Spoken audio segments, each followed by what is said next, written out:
Good morning, good afternoon, good evening, everybody from all over the world. While watching this program, I'm Dr. Anil Sahasrabudhe from the Ganges, Mississippi Dialogue and the American Academy of Yoga and Meditation. I'd like to welcome all of you to this program of the Ganges, Mississippi Dialogue, or the social activist platform of the American Academy of Yoga and Meditation. American Academy of Yoga and Meditation is the largest group of its kind. It is a conglomeration of physician scientists, researchers, and scientist PhDs all over the world who work, who meet, and who deliberate to determine the clinical use of yoga in modern medicine. As all of you know, 70% of all diseases are called non-communicable diseases or chronic diseases. Whether it is hypertension, whether it is diabetes, whether it is cancer, whether it is rheumatological diseases, they're all chronic diseases. And these needs more than modern medicine to be appropriately treated and also to provide patients with sustainable relief. This organization, the American Academy of Yoga and Meditation, with all its might, works towards that end to bring traditional knowledge of yoga along with the latest in modern medicine for sustainable relief and cure. The Ganges Mississippi Dialogue is an activist platform of this organization that is taking up three important causes in the society to bring about change and ensure complete eradication of inequality in our society. Intellectuals of these two great civilizations, that is the Ganges, which is the oldest civilization on earth, and Mississippi, which is the newest civilization on earth, have come together, bringing all their strength and might to eradicate inequalities in our society. The three important causes that we are going to work on are education, healthcare, and eradication of poverty. Therefore, today's program on education resumes great importance, and it is important to have reforms in education to make it available to everybody and not only to the rich and wealthy. Despite being one of the largest democracies in the world, it is unfortunate that India had an archaic education system for the last 70 years that did never foster universalism. Today, with the launch of the National Education Policy, there is light at the end of the tunnel, and we can hope that this will ensure universalism and presence of the opportunity for everybody to be part and parcel of the education system. Why is American Academy of Yoga and Meditation interested in this? The reason is educational systems should be such that the traditional systems like yoga should be incorporated with the latest in medicine to get the best out of both. And that has not been happening, not only in India, but also in other parts of the world, including the US. Our strive is to bring this conjointness between successful traditional medicine through research and the latest in modern medicine to ensure a better society. Ladies and gentlemen, brothers and sisters from all over the world, feel free to connect with us through emails or through WhatsApp. Give your inputs, and this is a fight for you, for me, and for everybody in this planet to make this world a better place to live in. We have to create the next paradigm so that the earth becomes a better place to exist. So chip in wherever, whenever, however you like to this program and to this cause. I will end today. Welcome all of you to this morning program, afternoon program in some countries, and evening program in other countries, and enjoy. Thank you. Namaskar.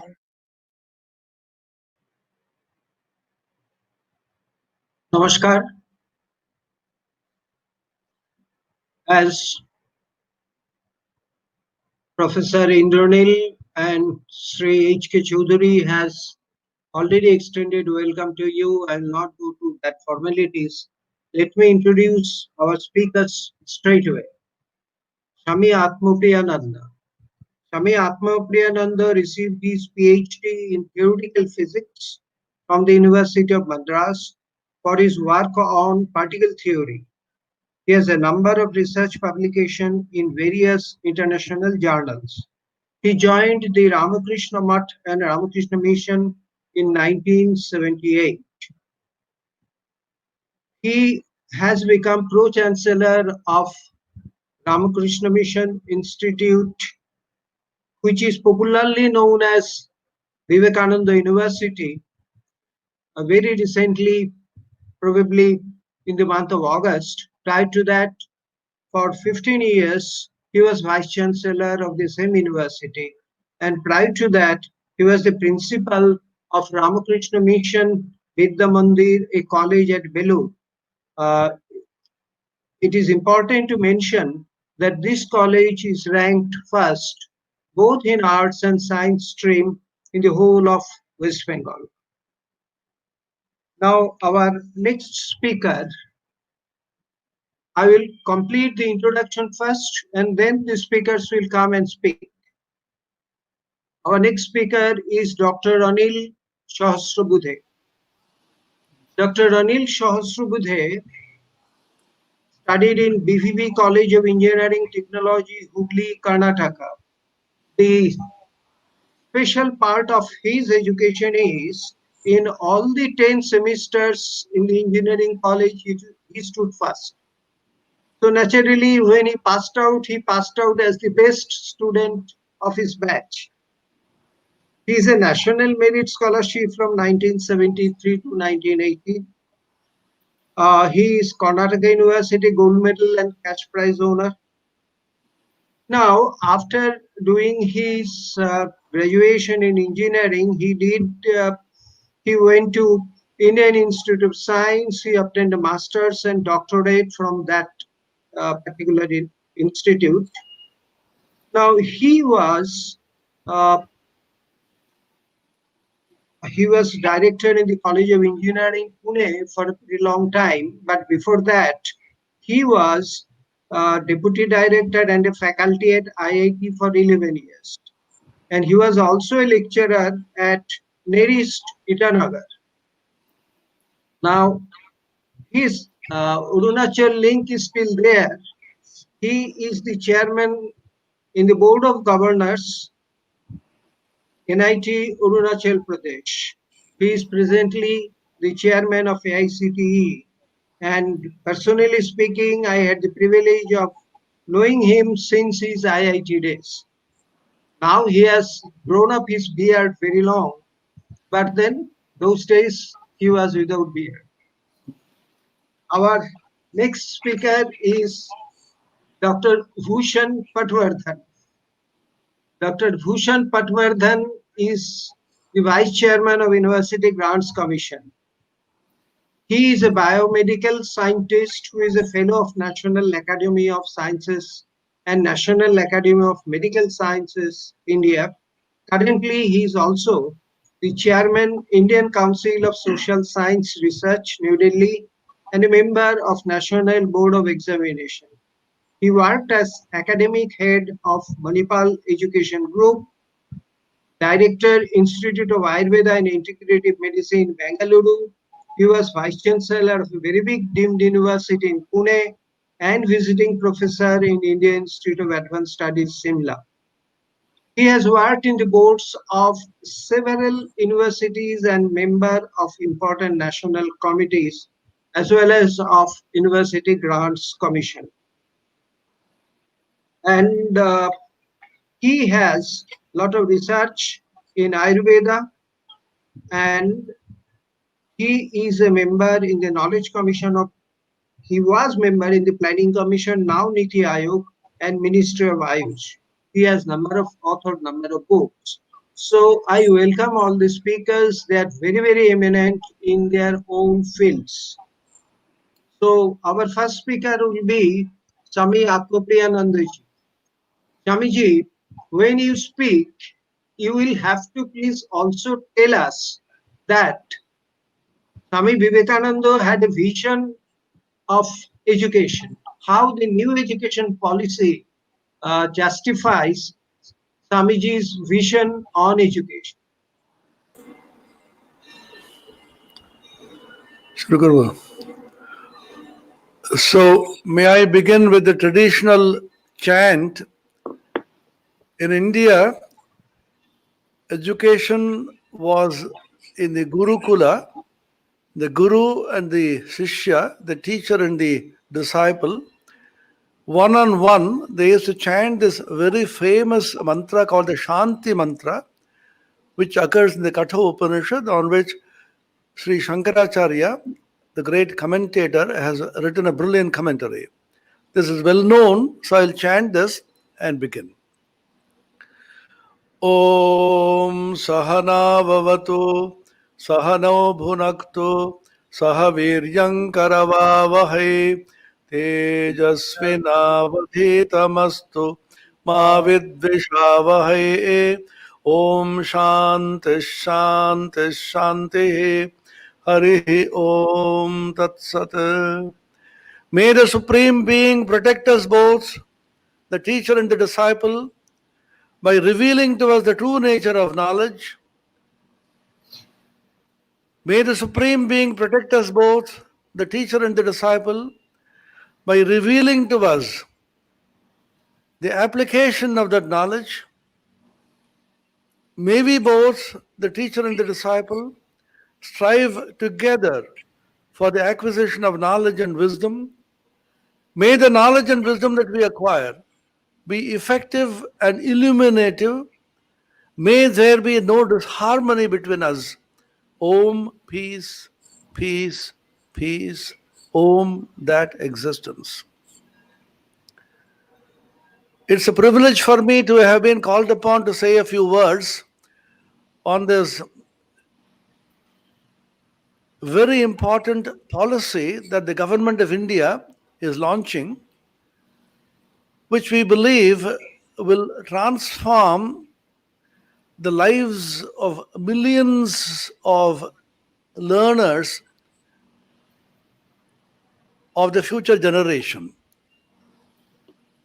Why I say this is because if you trace the history of the educational policy in India, the first one which is enunciated by the British through a declaration by Macaulay in 1835, in which he said we should have a policy for the colonies,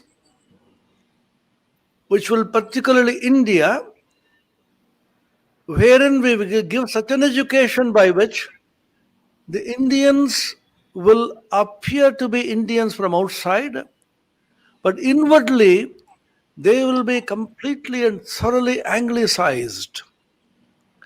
And they will serve the British as clerks, brilliant clerks, but we will break the backbone of India by breaking into smithereens their spiritual and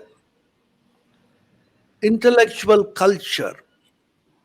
The hoary culture of India, which dates back to several thousand years, in which the Indian mind is rooted, should be completely broken, and a new education should be given by which they will begin to dislike and hate everything which is ancient India and be fascinated through what we are going to give them. Unfortunately for Macaulay, just a year later, 1836, there was born Sri Ramakrishna Paramahamsa in a remote corner, a village in Bengal, who completely rejected the education given by Macaulay. He dropped out of school because he said, I don't want that kind of education. But chose his most favorite and chief most disciples from among those who were educated in the Macaulay way. I refer to Swami Vivekananda, Brahmananda, Ramakrishna Saradananda in particular. This was a meeting point of the East and the West. There is a statement made by Kalidasa, one of the most famous Sanskrit poets, in which he says, Puranamityeva na sadhu sarvam, nachapi kavyam navamityavadyam, santa pariksha anyatarad bhajante, mudha parav pratyaya neya buddhi. Just because something is Purana, very old, don't think it is completely gold and wonderful. Just because it's something new, don't think it's also beyond criticism. Those who are enlightened, those who are sharp, those who are understanding, they will carefully examine and accept what is beautiful and what is original.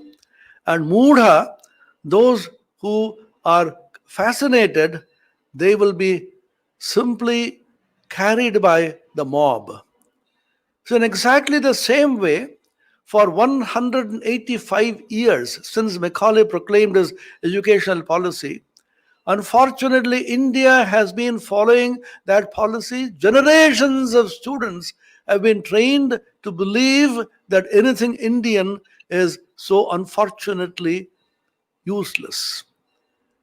I heard the present Vice Chancellor Swami Sarvottamananda, who is a brilliant doctorate from IIT Kanpur in computer science and engineering. He stood number 1, 10 out of 10 CGPA, refused to go abroad, although he had half a dozen universities with red carpet welcome. He used to say so sadly, UBI was a slogan among some of his friends. Unfortunately born in India. What a tragedy. Our education in this country perhaps is only one of its kind, which does not inculcate in the learners the love for the country. Sister Nivedita writes, after the Second World War, how is it that many of the European countries who were devastated came up and became very leading lights in technology and education? Was because the educated youths were given such an education by which they will feel proud of their country and their legacy and constantly strive to see that their country grows. What is the education we have been taught?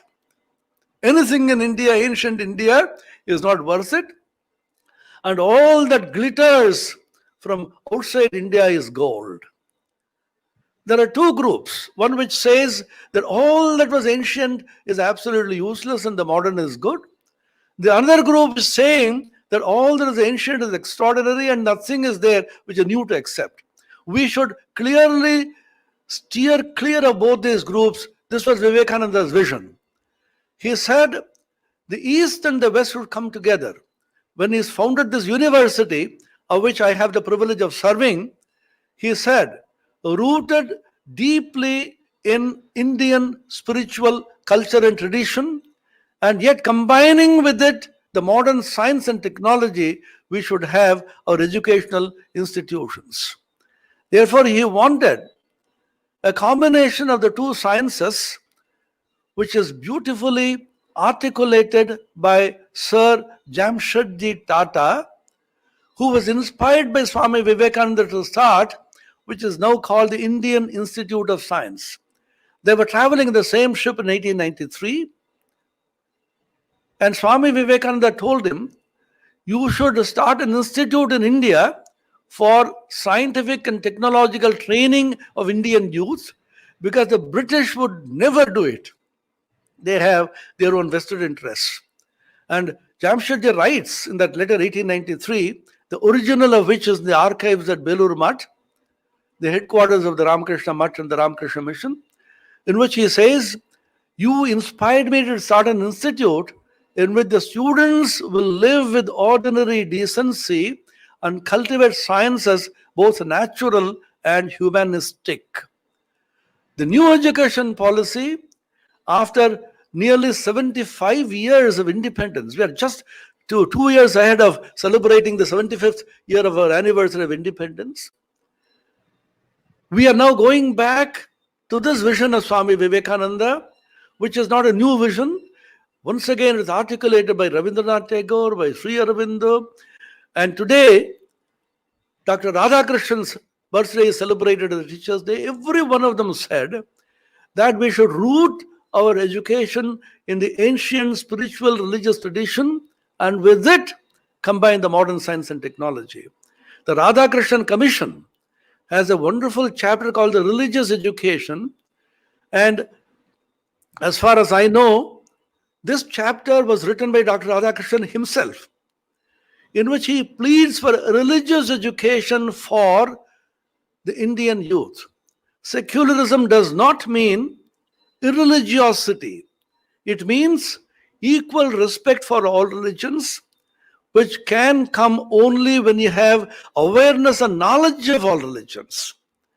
And therefore, perhaps ours is the only land in which there is no department of religious studies which is permitted, claiming that we are secular.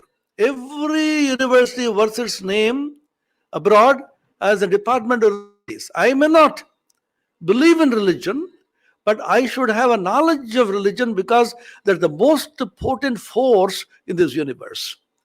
So this new education policy combines the vision of Swami Vivekananda, in which the youth who are educated in this policy will combine in themselves a deep vision about ancient Indian glory and combine it, adapt it to the modern conditions.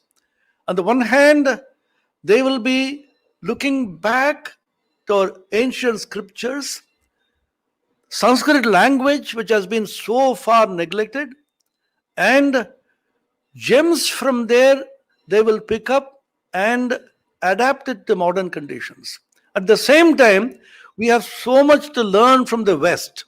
Swami Vivekananda said, can you be the Occidental of the Occidentals in your power of energy, punctuality, scientific temper? At the same time, can you be a Hindu? We should combine these two virtues, the East and the West, Eastern spiritual wisdom and the Western scientific temper. And Sanskrit education, I'll say just a few words on that.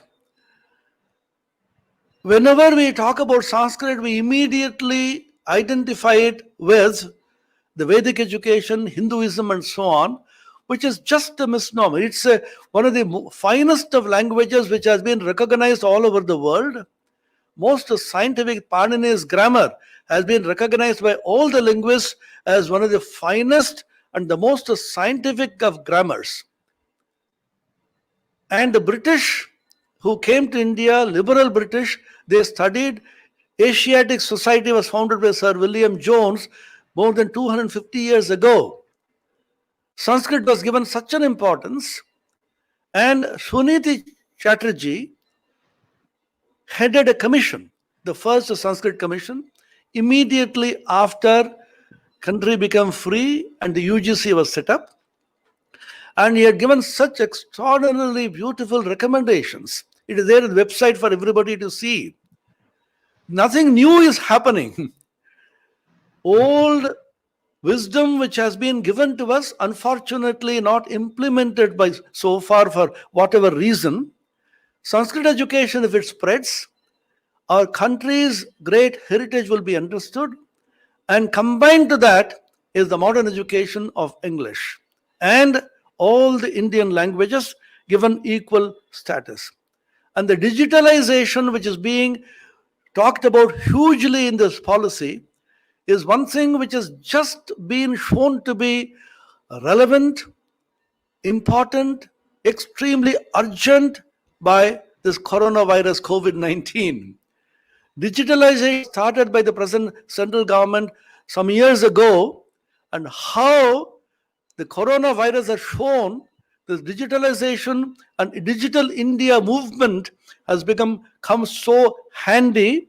And we personally know how so many of our students are happily able to access the internet and do online classes. I got a picture from one of my students in a remote village in Jharkhand. In the midst of the paddy field, he is doing his classes because he says the internet connectivity is best when in the open air. And one more important idea which Swami Vivekananda spoke about is the social commitment of educated youth, which has been badly lacking in our education policy so far. Swami Vivekananda thundered, I quote his words, "So long as millions live in poverty and ignorance, I hold every educated man a traitor who, having been educated at the expense of the poor masses, pays not the least heed to them." When I was speaking in Madras, where the centenary hall of the University of Madras, from which I also received my degree, just overlooks the sea, the turbulent waves of the sea, Swami Vivekananda said, "Is there not water enough in the sea to drown you, your diplomas and gowns and so on? What are you doing to the poor? You have been educated. You owe it to the countrymen, particularly the marginalized, the poor, and the downtrodden, that you shall do something positive to enhance the quality of life of these poor people. Otherwise, what is your education? You write a few papers, you attend conferences, and you are attached to big institutes. But what is the contribution that your education has given to this poor country, which is populated by a lot of people who are extremely poor? Blaming the governments will not do. What are the educated people doing? What are the people whose education has been severely subsidized by the governments, by the public, doing for the poor people? Unfortunately, there is no provision in our education policy so far in which we will be able to know our country fully. So our country's history, philosophy of science, science and humanity is blending, and our education system at par with the systems attaining abroad. For example, when we studied, we had 10 plus 1 plus 3, then become 10 plus 2 plus 3.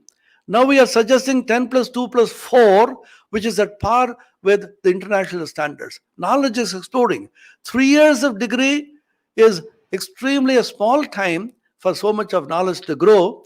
Some of the extraordinary features, but there is a big but, how we are going to implement it in this country, where we always cry about education being on the concurrent list.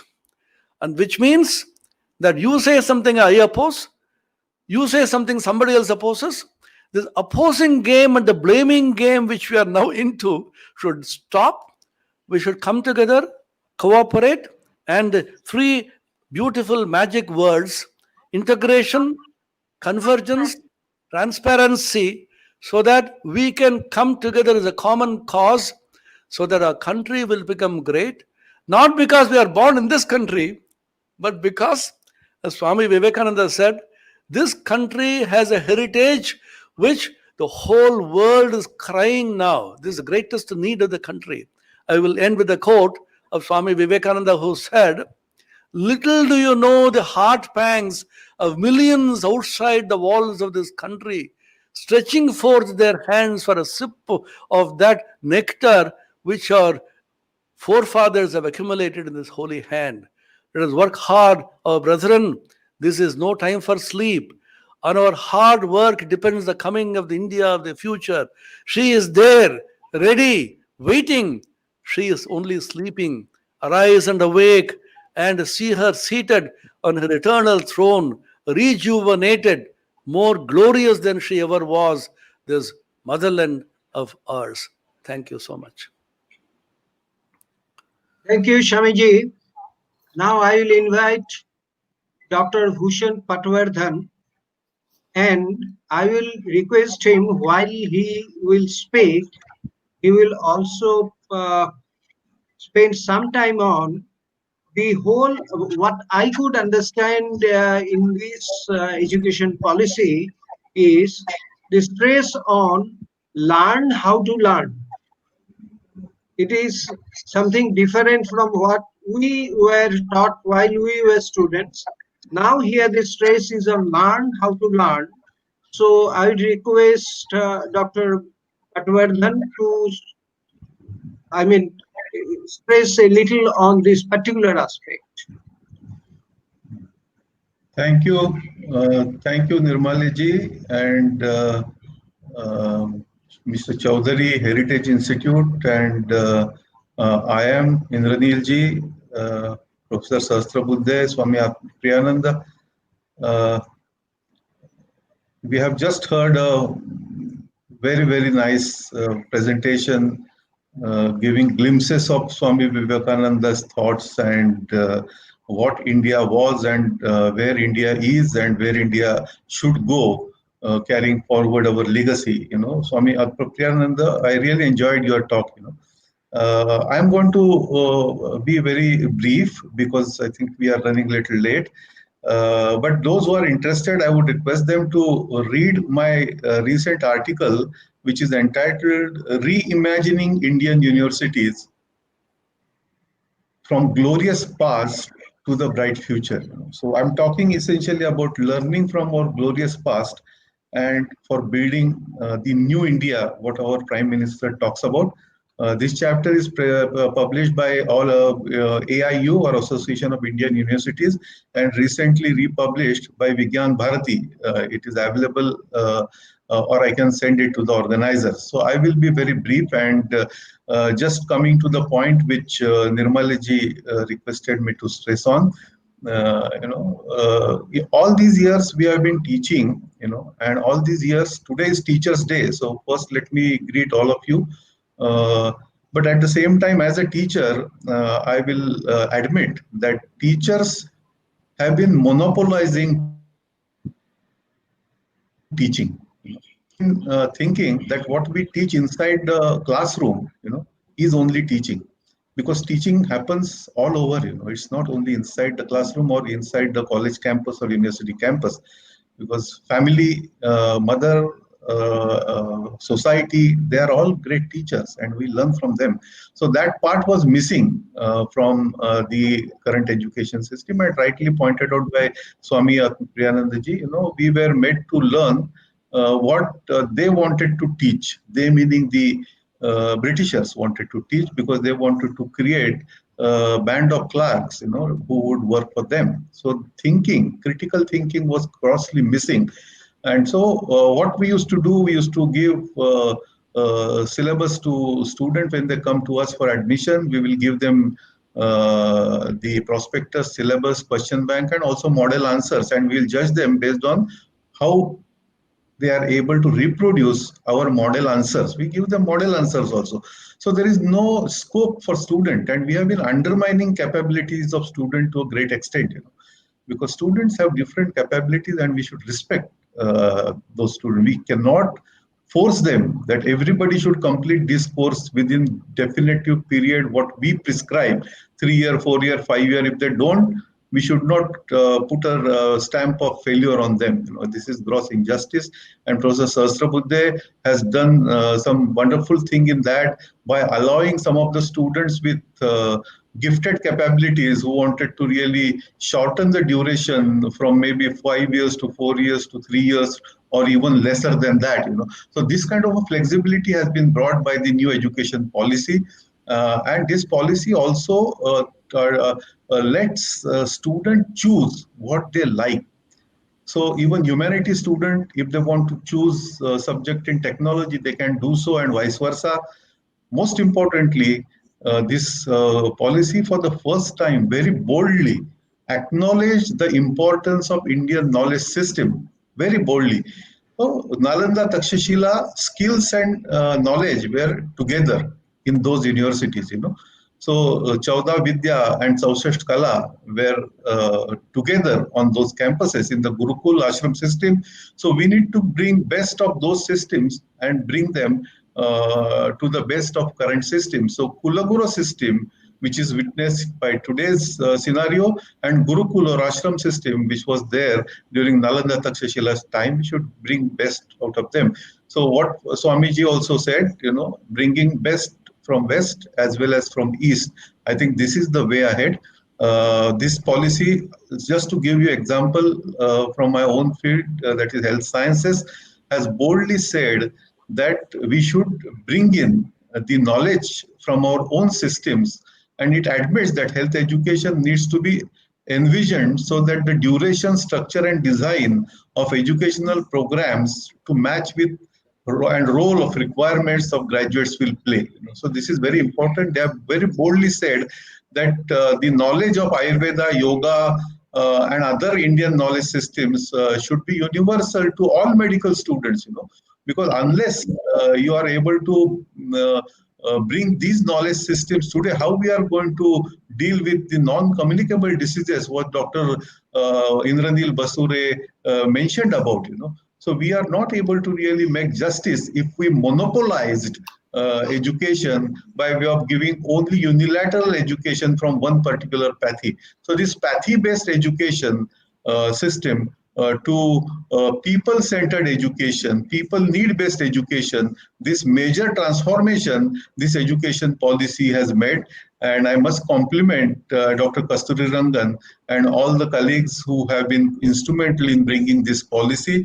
I think this policy has opened doors and open minds, because while we may have got independence, in 1947, but the independence in thoughts, the process is just beginning, which has been triggered and facilitated by this national education policy, because education is something which will be helpful in changing our own mindsets, which have been trapped in monocultural dominance. And when I say monocultural dominance, it is the dominance of Western knowledge system.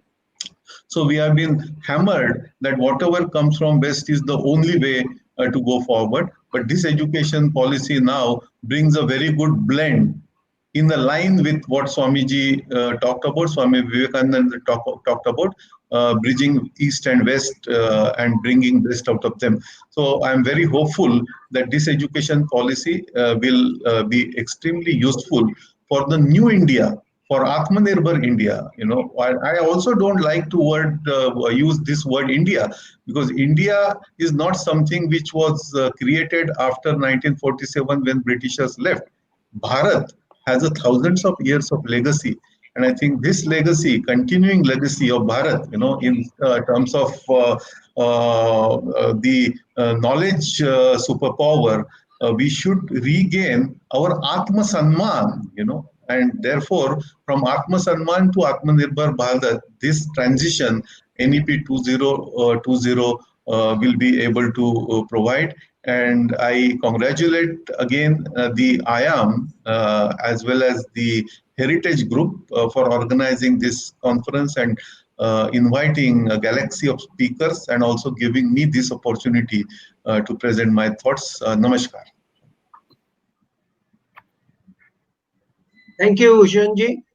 You were really brief, as you mentioned when you started.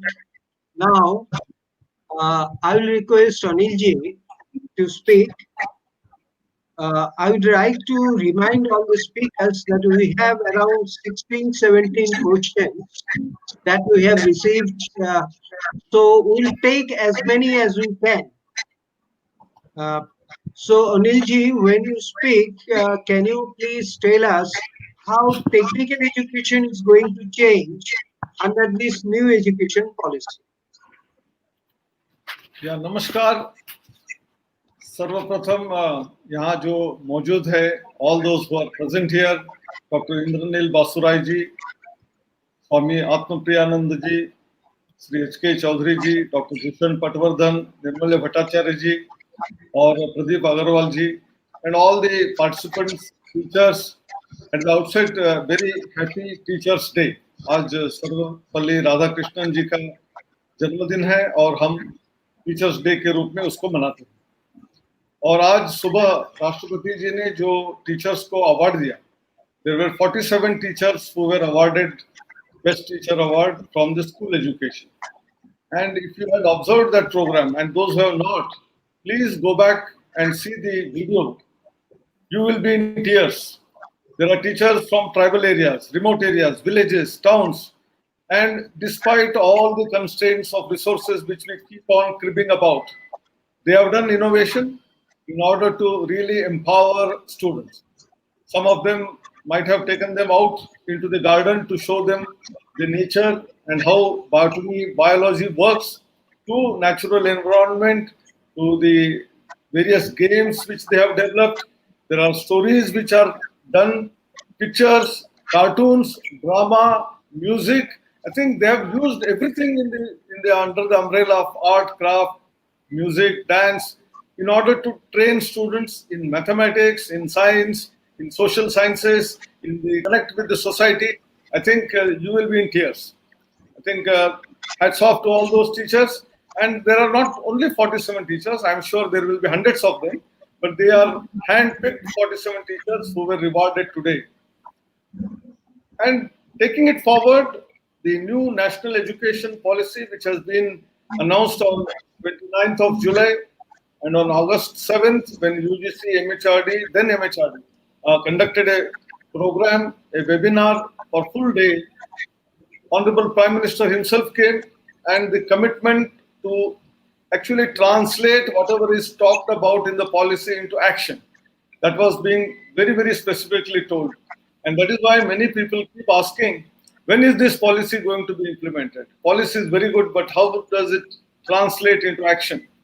None other than Prime Minister himself told everyone, including MHRD then, that we must have not only Niti, but a Rananiti, and have strategy to translate in terms of available resources, a roadmap, and then while implementing, review of that, and if there is a course correction required, that also should be done. I think wonderfully he had explained. Taking forward that, on the 14th of August, one day before the Independence Day, the ministry's name was already changed from Ministry of Human Resource Development into Ministry of Education. This was a long-standing demand requirement because education has to be holistic. And as rightly pointed out by Swamiji in the beginning, that is the Swami Vivekananda, when he enunciated what is education all about, it is the manifestation of excellence already in man. How do you nurture that? How do you bring it out? I think that is what is all education about. It is not just meant for employment. It is not just for resource development. It is meant for creating citizens in the future, several generations by the teachers. And that's why teacher is a central player in the entire new national education policy. Now you asked me about the technical education. I will touch upon various other aspects, but I will come to technical education as well. There is a very important chapter which talks about vocational education, technical education, that is professional education, and teacher education. All these three are linked. And it's very beautifully enunciated in this policy that the connect between the three is very, very vital. As rightly pointed out by Dr. Bhushan Patwardhan, our ancient universities like Nalanda, Takshila never separated education in segments. The new policy talks about multidisciplinary universities with a lot of input and exit possibilities. You can come in at any time, you can go out any time, and there is no bar on completing the program. In between, if you go out, there is a possibility of getting a certificate, a diploma, and only then, if you complete all the credits, you will get a degree. I think these features never existed in the present rules and regulations that exist. Because of whatever reason, if a student has to go out because of accident in the family, someone being not able to have that income which he had earlier, the student goes out, he will be losing his entire career. And therefore, this is a game-changing, transformational policy which has come in. As far as this connect between the vocational and technical education is concerned, right from ancient times, there has always been a connect. You cannot have knowledge for knowledge's sake unless you know where it is applied, how it is applied. And that's why skills and the theory part of it both have to go hand in hand. We say that theory and experimentation, or theory and skills, they are to be together. And that's why in the new education policy, there is vibrancy, In terms of permitting students to take any course, we already had implemented choice-based credit system, and this does exist for a long time in many of the IITs, right from 60s and 70s. But University Grants Commission introduced that for all universities. Many people did not understand quickly, but today most of the universities are adopting that. Secondly, the use of technology in terms of teaching learning process, whether it is online classes because of COVID, or prior to that, 4 years back, an attempt was started to create India's own indigenous MOOC system called Swayam, and AICTE was given this responsibility. Within 1 year, it was created, and there are today more than 2,500 courses from all domains, including art, craft, science, music, dance, drama, engineering, pharmacy, architecture. I think students have this education at their doorsteps. In the new policy, there is provision for even online degree programs, and these may be partially technical programs, but many programs which are in the field of arts, for example, sociology, psychology, or humanities, they can be easily conducted in the form of online degrees, whereas those programs where you require a lot of experiments, practice, such programs need to be in the face-to-face mode. So the 20% credits which are allowed already under MOOCs may be extended to 40% in due course of time, and most of the theory courses can now be done by staying at your own home.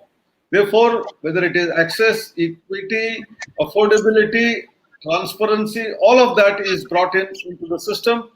And very importantly, the regulation of the entire higher education system, which was divided into compartments: Pharmacy Council of India, Council of Architecture, AICTE, UGC, NCTE, and so on and so forth, all of them being brought under one umbrella, and then based on self-declaration, how can one get their institution recognized, continue to start the programs, increase in the strength, all of that being on the basis of self-disclosure.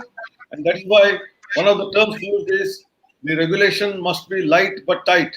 Light is all this lightness where easy access to approval process, and the tight is as far as the institution gives all correct information, there is no problem. Otherwise, one can come with heavy hand, and that declaration is given in this policy. As far as again technical education is concerned, all of this was being already done as part of the regulatory process. So the same thing will continue. But few important things which are again connecting the dots is about the skill education, which we call by DVOC, BVOC, and there are sector skill councils who have all talked about level 1 to level 9, leading from diploma, degree, postgraduate degree to even the doctoral program in vocational education.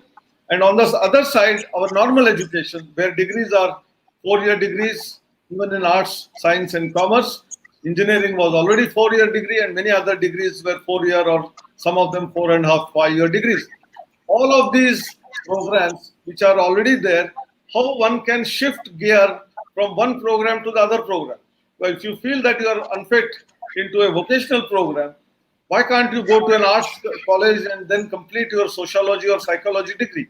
Or a person who is in engineering feels that this mathematics is too heavy for him, and therefore he wants to do hands-on, and therefore wants to shift to the vocational education.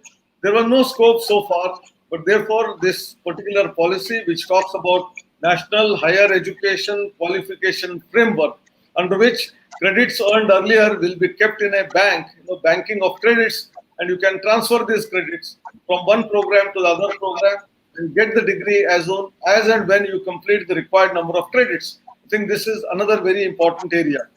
Digital education, online education in different facets is going to become important, and I would like to reflect upon in the technical education, many people also raise doubts because in engineering there are lots of experiments to be performed, in science there are lots of experiments performed.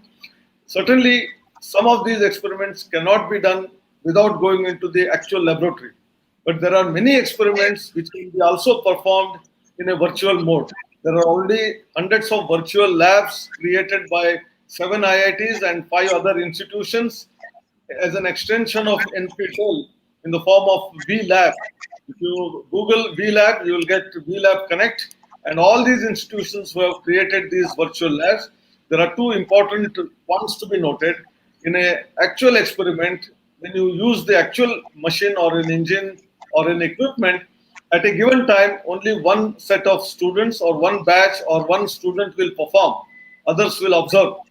And in the virtual lab, since it is based on coding, which is actually replicating the experiment in an artificial way, in a virtual way, one can use this software code to simultaneously do the experiment by thousands of people, 10,000s of people. That means wherever the equipment is expensive, you have created a virtual lab based on that equipment. Exactly the replication of the experiment is done by tens of thousands of people. And then one more advantage is in an actual equipment, in order to change some parameter, speed or the torque or the fuel supply or anything like that in a particular equipment, you have to reconduct the experiment and it takes time to readjust. But in a virtual experiment or virtual lab, these parameters can be done at a stroke of a millisecond to seconds. And you get further data based on that new experiment, and your capability of analytical thinking, creativity can be brought in order to design new equipment, new machines, and new technology. And that's why there is some strength in the virtual labs. Then using of the high level of technology, artificial intelligence, Internet of Things, machine learning, augmented reality, virtual reality, learning can be made very, very customized. We say that for every person, depending on his interest, one can give the course, and depending on his prior learning, where does he start, how can he start, continue, and get into excellence mode is decided by artificial intelligence and machine learning. I think these capabilities can be brought in not only in technical education, but right from school education to any other higher education. And that is very, very significant. And this all will be in a position for us to reach to gross enrollment ratio of 50%, much more easier than otherwise building of a lot of infrastructure in terms of brick and mortar buildings, lot of activity, lot of funding required for that. Without that also we will be in a position to reach. I think there is a power of technology which we have envisaged during COVID-19 while doing training program for faculty members under Atal Academy, under what is known as Universal Human Values, under research engagement program, in terms of examination reforms program. In the face-to-face mode at a given time in one classroom, we were holding 50 or 60 faculty members.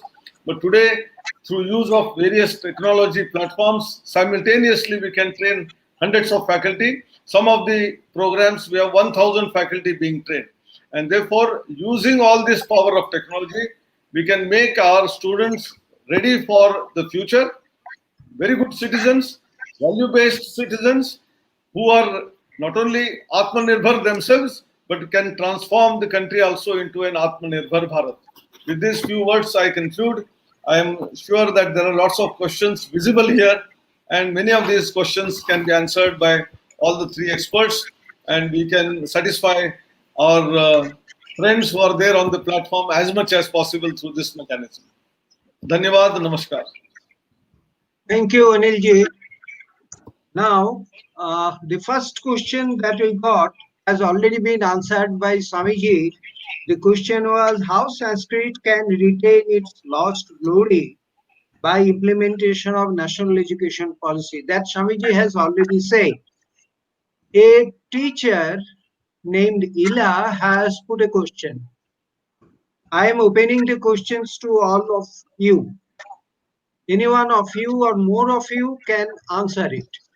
How is the knowledge of Indic sciences, Indian culture and heritage will be part of national education policy in school education? What will be the content? If She is a teacher in a school, that is why she has asked us. So we did not talk about school education as much as higher education right now, all three of us. But essentially, the new policy talks about changing from 10+2 system to 5 plus 3 plus 3 plus 4. Essentially, 12th standard age group would be still 18, but the starting point instead of 6 years is 3 years. In the earlier regime, we used to have what is known as Balwadi, Anganwadi, there were nursery, lower KG, upper KG, different nomenclatures. All of that has been integrated into the first 5 years of learning, which is very, very joyful, which is having mother tongue as the medium of instruction. There are lots of possibilities of making games through which you make students to learn without having your script of reading and writing.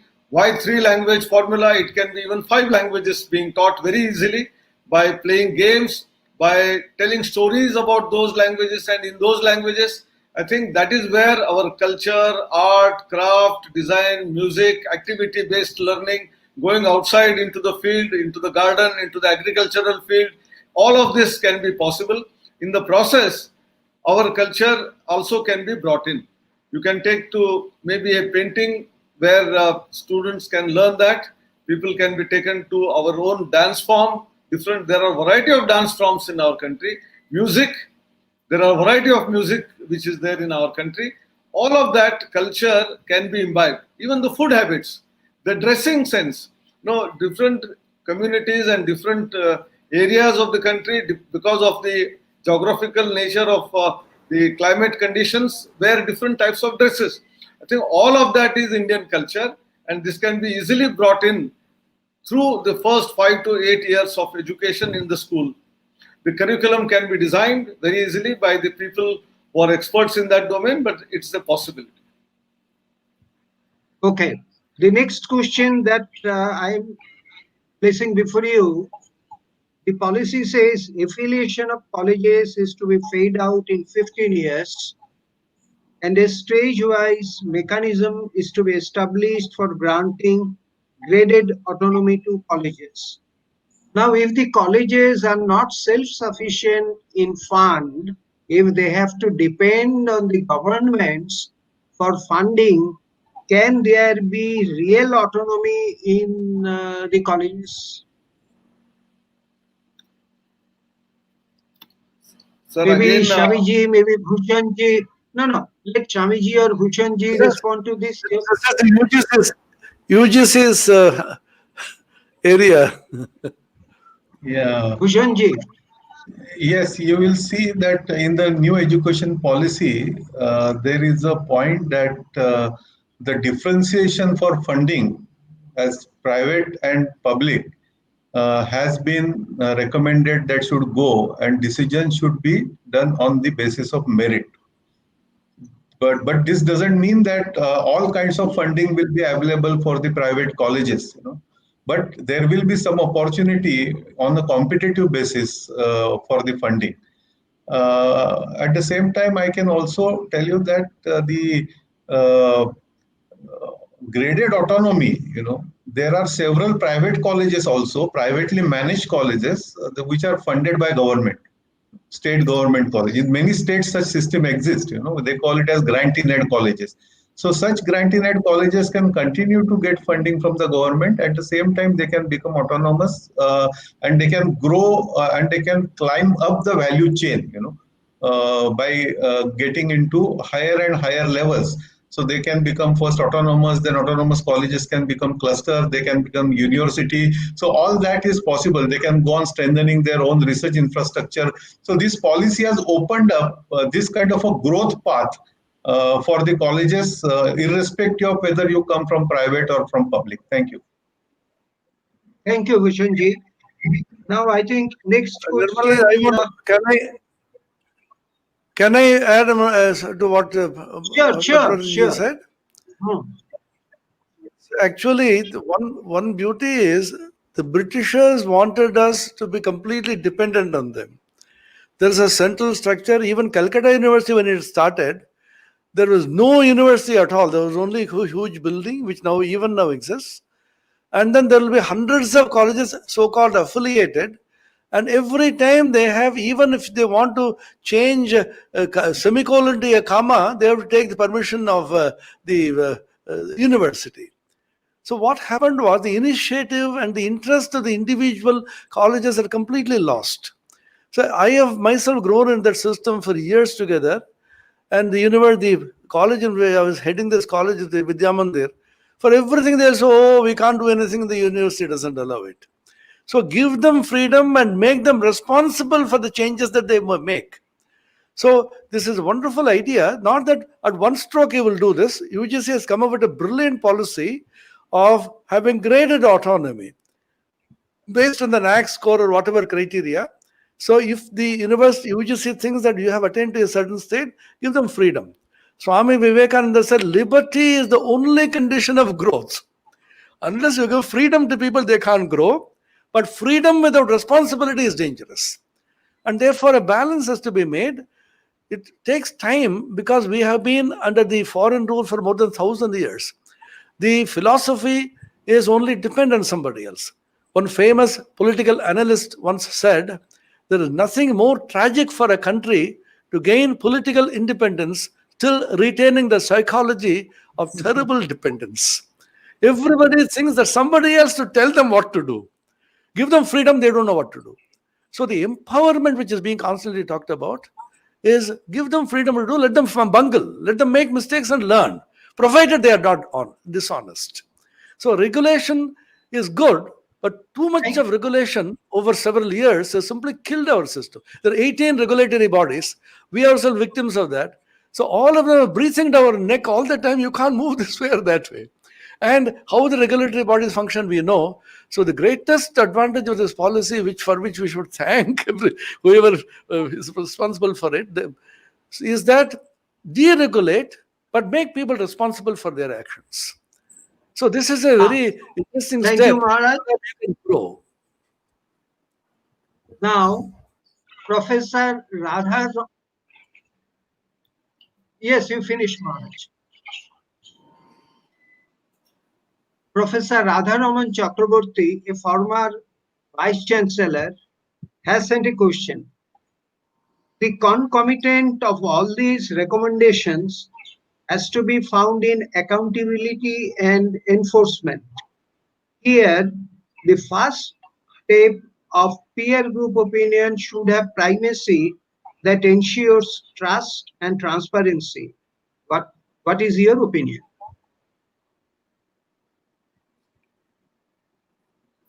Sir, Should I read the question again?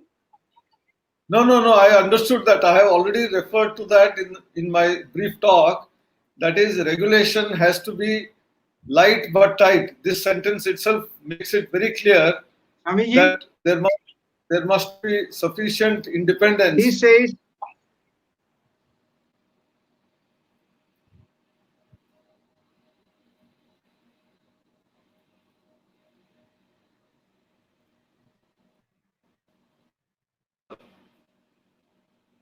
Not audible. now audible. Yeah.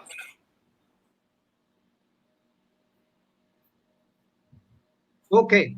Now his suggestion is the first step of peer group opinion should have primacy that ensures trust and transparency.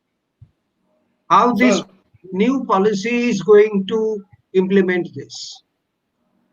Under Higher Education Commission of India, there are 4 verticals, and I'm talking about 3 verticals which directly relate with this. One of them is General Council, which will talk about what are the norms, standards, and what is required as outcomes from out of each type of education is given. Using that, the regulatory framework or the regulatory body will try to see if the institution is following or not based on self-disclosure. No inspections, no throttling, as Swamiji was saying, by different agencies, but you yourself declare that I am following all that what is given by the General Education Council, and you will get the approval.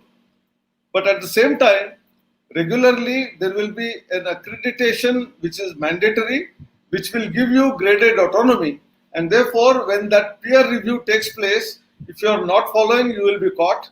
If there is a complaint by any stakeholder that you have declared transparently, these are the things which you have, but you are lying, you are giving fake information, then the tightness will come onto the institution and heavy penalty can be imposed, including stopping of the college or terminating the college itself.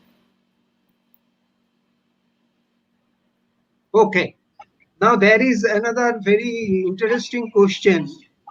This question is, in the colleges, what we have experienced so far, the teacher comes with a note, he or she dictates the note, the students note down, and they have to write these notes in the examination.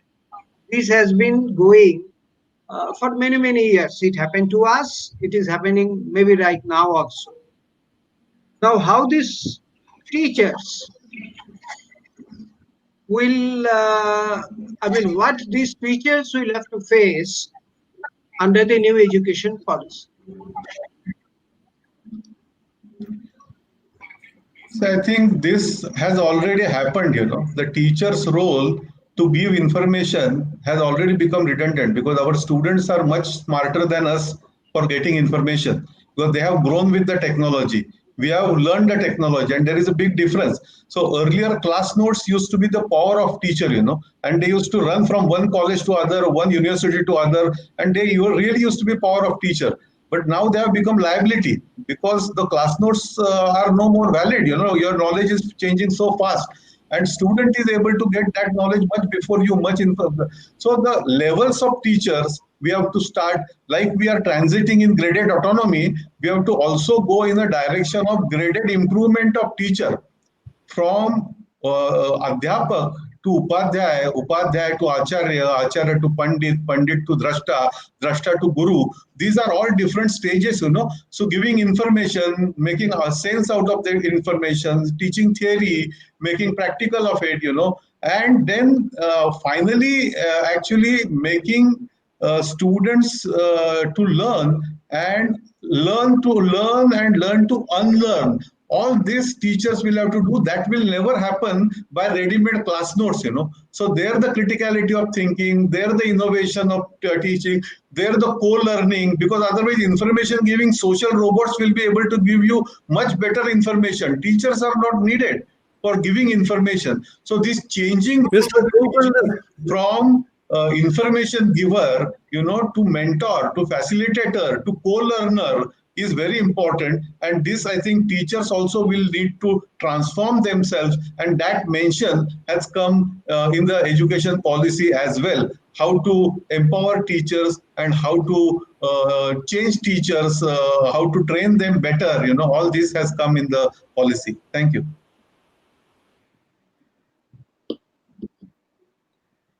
Thank you, Bhushanji. Another question, again related to primarily college. NEP has recommended for motivating, energizing, and building capacity of faculty through clearly defined, independent, transparent recruitment.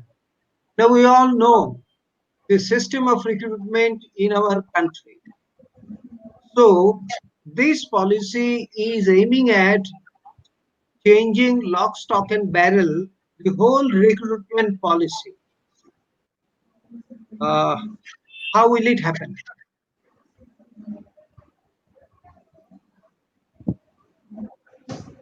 Is that very difficult questions?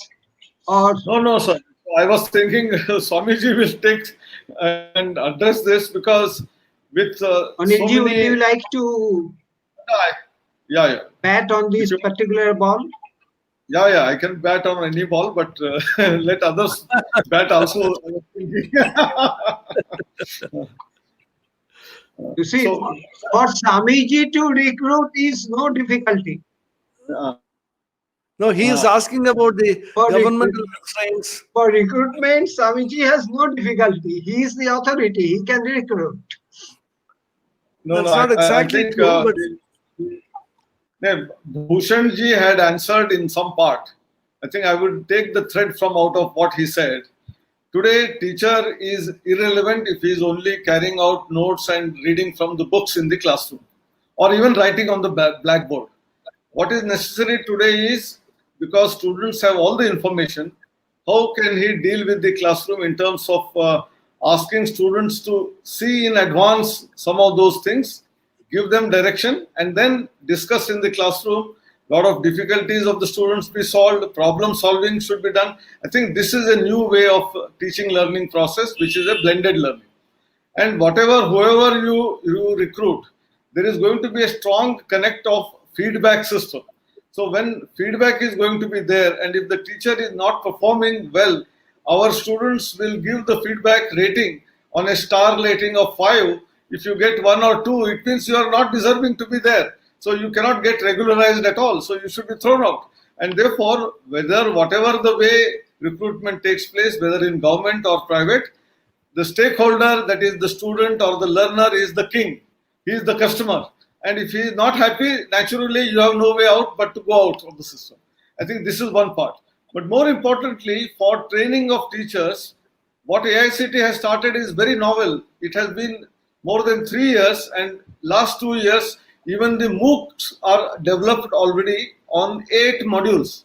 Entire life cycle of the teacher, right from being passionate about teaching, about technical education, about curriculum development, about teaching learning process, use of ICT, examination reforms. You talked about examination.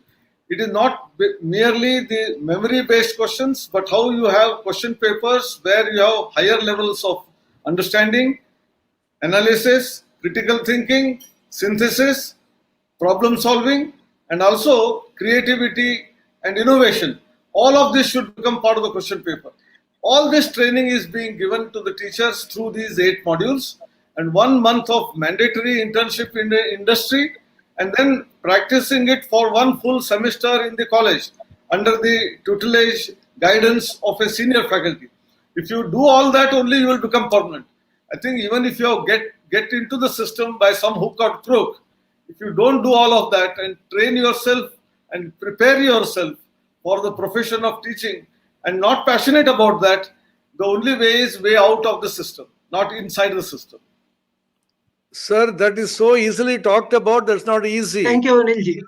So I will propose a question which is very sensitive and tricky. Unless we can get rid of political activities by students on educational campuses, none of these systems is going to improve, which can't happen so easily. So you talk about students' feedback. The students' feedback will depend upon which group of students belonging to a particular affiliated party gives the feedback. One group says something, the other group will say something else. The moment you take an action on the teacher, there will be any number of litigation happening. So all that is good to say, but one has to slowly bring up the system. See, we are all making a policy in such a huge, diverse country. So let us slowly move forward, and let us not think milk and honey is going to flow. Let us also say that nothing is going to happen. We have to start somewhere. Perhaps down the line, when the new generation become teachers, the scenario may change. So, Swamiji, whatever I said is for fresh teachers. Those who are recruited, right, exactly. they have to go through this grill, otherwise they will not become regular. But throwing away teachers is not easy.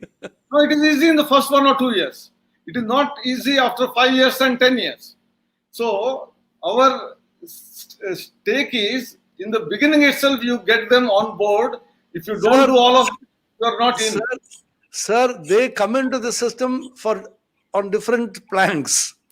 So that becomes a problem. Anyway, it's a huge crisis. Amiji, we have only 3 more minutes for question and answer. Let us try to take 1 or 2 questions.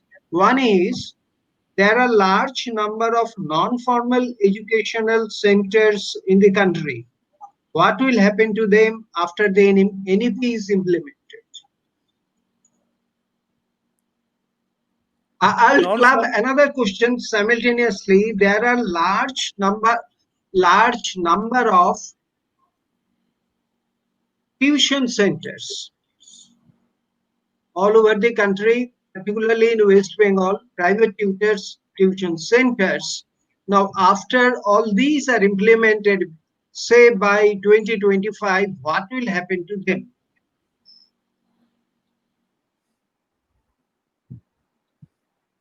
So again, If should the I tell? education in the schools and colleges and universities improve, this will become automatically redundant. So, as Absolutely. Swami Vivekananda once said, don't tackle the disease, tackle the immunity level of the system, give nutritious food, do fresh exercise, so that this automatically weeded out. These weeds grew because they were not delivering, and therefore helplessly the students went there. So if you perform, then they know. So it is a long process. I think this will happen. Okay. Now the last question that we will take for discussion is, in the entire education policy, there is nothing mentioned about Right to Education Act. What will happen to Right to Education Act? Will it remain? Will it remain as it is, partly implemented, or it will just go? Sir, Right to Education Act already exists and it will continue unless repealed. And therefore, right to education will be there. In some way, it is likely to be extended from up to class 10 to indirectly class 12, because the entire system is modified from 10 plus 2 system to 5 plus 3 plus 3 plus 4 system. So in a way, obliquely, it amounts to saying that everyone will go up to, not necessarily up to class 10, but up to class 12. But explicitly it is not mentioned. Whenever a formal regulatory mechanism comes in place, probably whether it will be terminating at 8 or 12, and in any case, it would always be RTE, right to education will continue. The very fact that the gross enrollment ratio in school education is envisaged to be 100%, that itself shows that everyone should be educated. So it is indirectly RTE.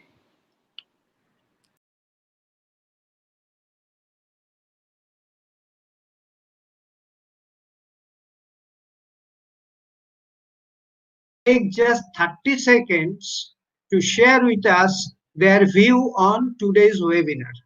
30 seconds each. And thereafter we will conclude. Swamiji, you start. Your views on today's webinar. Very interesting, which is a very neutral word. We had a very good discussion because the UGC vice chairman and the chairman of AICTE are old veterans. As he said, they have batted on spinning pitches and fast pitches, and they are all they have scored a century everywhere. So very interesting, quick observations, and the positivity which marked the entire discussion is which is remarkable. Thank you. Anilji.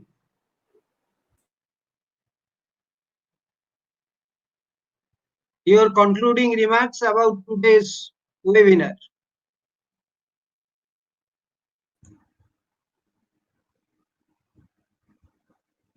Anilji is muted.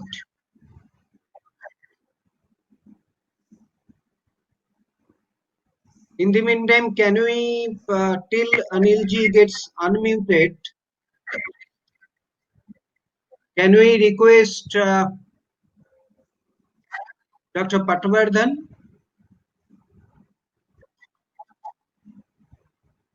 Bhushanji, your views. Thank you. It was very well organized webinar. Congratulations to both IM as well as the Heritage Group. And Nirmalaji, you did a wonderful job of putting questions, and the whole coordination was very good. And as Swamiji said, it was very, very positive. And most importantly, I enjoyed Swamiji's lecture because it gave wonderful glimpses of Swami Vivekananda thoughts. That's a very nice to hear those words right from the Vice Chancellor of the university, which was established by Swamiji. Namaskar. Thank you. So thank you very much. Thank you all. We conclude. We are late by 2 minutes 28 seconds. Thank you all. Conclude with the mantra. Yes, Maharaj. So nice. Om Purnamadah Purnamidam Purnad Purnamudachyate Purnasya Purnamadaya Purnamevavasishyate. Om Shanti Shanti Shanti. Harihi Om Tat Sat.